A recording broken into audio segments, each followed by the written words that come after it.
My next guest has got a huge fight coming up here against Ben Parrish at Bellator 273 on January 29th. It is Sullivan Cauley joining me here on the program for the very first time. Sullivan, how are you, sir? I'm good. Thanks for having me. Hey, no problem. Thank you for joining me. Right off the bat, just how excited were you to get this opportunity? You know, Ben's got a lot of hype after his last fight, so he must have been pretty thrilled to get this matchup. Yeah, I mean, it's perfect, honestly. He's got a winning record. He's got people's attention because he just knocked out that hype train Edwards guy, and I think it's a very winnable fight for me. So I think it's kind of a perfect storm, sort of. Was this a fight you were expecting to have? Were you looking at that fight saying, "Hey, maybe I could get this guy," or did this kind of come out of the blue? You know, I really didn't know who they were going to throw at me. I didn't speculate either. I just was fortunate to sign a 4-fight development contract with them. I knew somebody would be coming down the pipeline shortly. I wasn't really too worried about who it would be. Okay, that makes sense.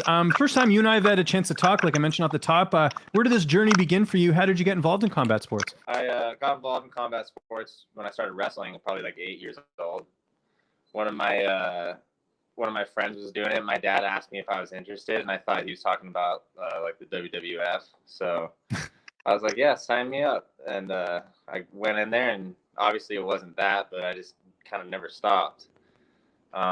Somewhere around like high school age, I decided I was going to fight someday, and just kind of kept that in mind as I chose where I was going to go to college.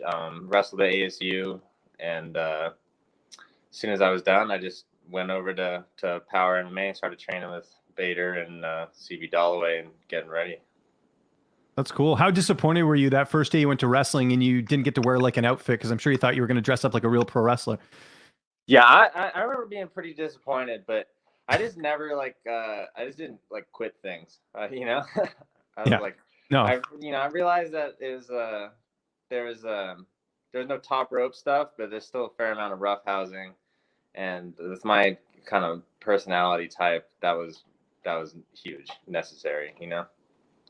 And you mentioned Ryan Bader and someone that I know has sort of been a mentor to you. How did you link up with him? Because obviously I know you went to the same school, but how did it how did that come together with you going to train over at Power? I mean, I was just told that if you wrestle ASU and you want to fight, you need to go to Power. That's your choice. You know what I mean? And then when I went over there, somebody had already told them about me because we're actually from the same hometown. We're both from Reno, Nevada. So that was kind of a little icebreaker. He's like, "Oh, another Reno boy," and then he's such a nice guy. We just kind of hit it off, and he's been a great friend and mentor to me ever since, really. How was that transition? Because, you hear often when you're getting into MMA, wrestling is the best base. How was it for you making that switch? Yeah, I mean, wrestling is the best base for a few reasons. Like, obviously, you can dictate where the fight takes place. But the thing that people don't realize is that as an adult, it's hard to learn wrestling. There's nowhere to really go to learn to wrestle. Everybody learns it in like clubs when they're little or in high school and in college. You know what I mean? So if you have a wrestling base already, you have skills that are just kind of hard for somebody to just pick up and try to learn. That's I never thought of that. You bring up a good point. Like, you're right. Yeah. They have like adult jiu-jitsu classes. They have adult kickboxing classes. Yeah. No adult wrestling classes. That's a good point. I didn't. Yeah. And on top of that, wrestling just sucks. Like, it's not fun. So like, and when you're little and you kind of like are made of rubber and bounce off the mat, it's like a little easier. You know what I mean? It's better to learn technique then than it is when you're 30 and like every time you hit the mat, you like feel like you're going to slip a disc. Oh, I know. Once you hit, I'm in my mid 30s. Like once you get to that age, once you hit 30, it's just all downhill from there. Yeah, that's why jiu-jitsu schools just start everybody on the ground. It's like, we can't have people in here like breaking themselves every day. Yeah, you know what I mean? Exactly. Good point. So you mentioned obviously working with Bader and those guys. Who've been some of the main training partners leading into this fight for Ben Parrish? Who you've been mainly working with? I've been working with Bader a lot. He's fighting at heavyweight, so I mean he's a load right now, but we've still been getting a lot of good grappling in and sparring. I've gone over to the lab to spar with Jared Cannonier. Oh, cool. I just talked to Jared like an hour ago. That's crazy. Oh, really? Good timing. Yeah. Yeah, no, Jared's a cool guy. So again, to meet him was cool. And we've gotten some good work over there at the lab. That's obviously, it's a good gym. They got a lot of tough guys in there. So That's cool that they let you do that, because I don't know. I'm not sure what the dynamic is, because obviously, Power's kind of like I don't know if it's like a rival gym, but was there any issues there? Or they're just like, hey, no, it's all No, good. it's Cross really train how not. much you want. Yeah. Power is really like Bader's private gym at this point. It's Oh, like cool. it's Okay. not really a commercial gym anymore. It's Bader has a facility. We got like cage mats, and then it's just like him and his training partners in there. Oh, cool. You know what I mean? So like he's all right with me going wherever I need to get some sparring in. Good. And in addition to those guys, I mean, yeah, Bader, CB, sparring a little bit with Cannoneer. I've also Jordan Johnson has Oh, been I know helping Jordan with. You quite know well. A Jordan? little Yeah, soft-spoken guy, but he's a killer in the gym, man, and in the cage too. he is. Yeah, he's a great. He's got a lot of good like MMA wrestling technique. And just like he's had a lot of experience at a high level, and he's actually a really close friend of mine as well. So Oh, he's cool. been Oh, I didn't know kind that. of Okay. picking apart Parrish film wise with me, and like going over grappling situations we might find ourselves in, and he's been very useful as well. Yeah, no, he's a really good fighter. What's it? I mean, you mentioned the training side of going at it with Jared Cannonier, but what about him as the person? He's a pretty honest guy, like different character, but in a good way. Cannoneer? Yeah. Yeah, he's a really pleasant guy. He doesn't seem like he has a huge chip on his shoulder. Nice guy, appreciates the work. You know what I mean? Appreciates me going over there to he's very him and the coach John Crouch are really appreciative every time I go over there, which as I'm thankful they let me go over there. So we got, I think, a good little working relationship going. And that's beneficial to Jared too, because he's fighting a wrestler in Brunson, right? So I'm sure that Yeah. that helps him out too. So good timing Yeah. on both your fights. Now, do you have to like do you diet or anything? I know you come from the wrestling world. Like, do you have to like eat clean and all that, or do you not have to with fighting as heavy as you are? Yeah, I've been on a meal prep service for the first time this camp, and Oh, cool. it's leaning me out a little bit. So I think that's good for me. And but no, I don't cut like a ton of weight. Right. I wouldn't think so. Yeah. I probably could make 85. I just don't think it would really be like a performance advantage necessarily. Yeah. You know what I mean? But I'm about 220 pounds right now, and I'm in like tip top shape. So a little bit more dieting, and then I like to leave an easy cut at the end, because I've never been a huge like weight cutter. No, that makes sense. Your corner, who will be in the cage with you then? And I'm sure Bader will be there, but anyone else cornering you? So yeah, my main coach is Danny Brandt.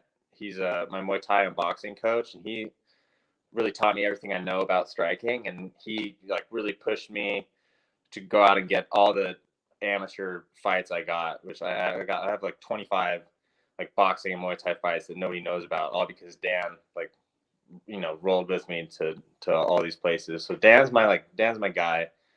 And Jordan Johnson is also going to be cornering me, which as he has my other two pro fights. And then Jai Lorenko, Bader's head MMA coach, is also going to be in the corner.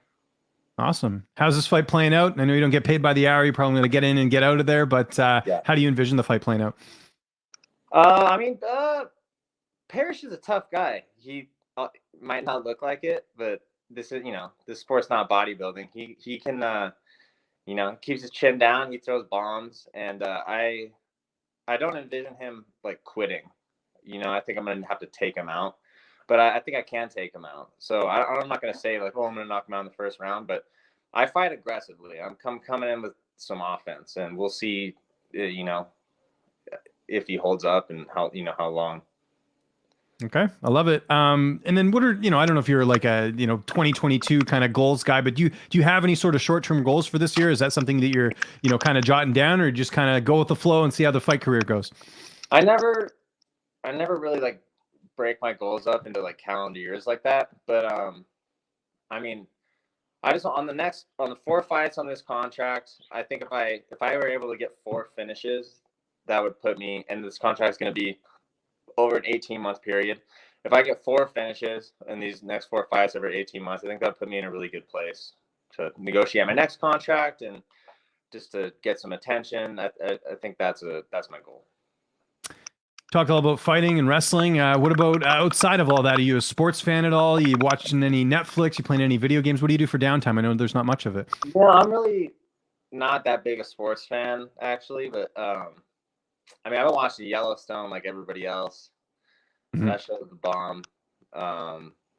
I've been playing a little golf on the weekends pretty badly, but Now we're talking. I love golf. That's it's like one of my yeah, favorite sort of. And you got some great golfing out there in Arizona, man. they I'm do. I mean, jealous.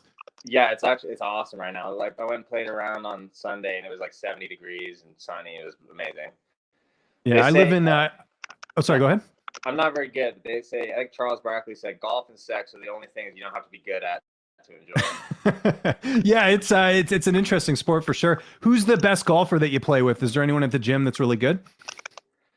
Yeah, my buddy Max Arredondo, who's actually he's a good Muay Thai fighter, and he's one of my best pad holders. Is a really good golfer. He consistently breaks 80, which to me is like, Oh, that's amazing. Yeah. Yeah, if I can get close to the hundreds, I'm happy. That's kind of where I'm at golfing Yeah, wise. It's tough because I come from a hockey background, and obviously you think of wanting to hit it as hard as you can, but in golf it's more about the technique, right, and trying to hit the ball correctly. Yeah, I was a baseball player, so I have a lot of bad habits and stuff. But Yeah, I think it's the same sort of thing. You're trying to hit it as hard as you can, so I get that. Sullivan, thanks so much for doing this, man. We're really looking forward to the card. It's Bellator 273 coming up here January 29th. If there's anyone you want to thank, any sponsors, any social media, I'll give you the last word. I'll thank Presley at Ready Fit Meal Prep for hopefully getting the six-pack dialed in. I'll thank my coaches, Danny Brandt, Jordan Johnson, Jai, and my biggest sponsors, AZ811 and ITS Logistics.